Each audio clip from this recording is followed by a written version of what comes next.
સમાચાર વડોદરામાંથી કે જ્યાં ગેંગરેપની વાત કરતા હર્ષ સંઘવી ભાવુક થયા। ગૃહ રાજ્યપ્રધાન હર્ષ સંઘવીનું ગેંગરેપ મુદ્દે મોટું નિવેદન સામે આવ્યું। ગુજરાતની દીકરી સાથે બનેલી ઘટના દુર્ભાગ્યપૂર્ણ હોવાનું જણાવ્યું। ઘટના બાદ મારું અને પોલીસનું લોહી ઉકળી ગયું છે। નરાધમોને પકડવા પોલીસે માં અંબા શક્તિ આપે। આરોપીઓ દુનિયાનું કોઈ પણ ખૂણાથી તેને શોધીને લાવીશું તેવું નિવેદન હર્ષ સંઘવી આપ્યું છે।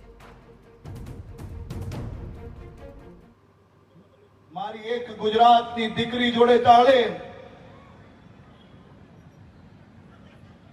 જે પ્રકારની ઘટના બની છે, માં અંબાના ચરણોમાં વંદન કરીને, માં અંબાને પ્રાર્થના કરીને એક જ મનોકામના માંગી છે કે માં અંબા આ ગુજરાતના એક પોલીસ જવાનોનું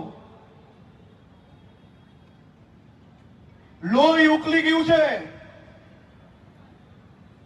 આ દરિંદો દુનિયાના કોઈ બી ખૂણે જઈને છુપાય, પણ આ ગુજરાત પોલીસની મહેનત પર માં અંબા શક્તિ આપજે, આશીર્વાદ આપજે અને વહેલાથી વહેલા મારી ગુજરાતની દીકરી પર જે પ્રકારની ઘટના થઈ છે એને પકડવા માટે કંઈક ને કંઈક શક્તિ આપજે।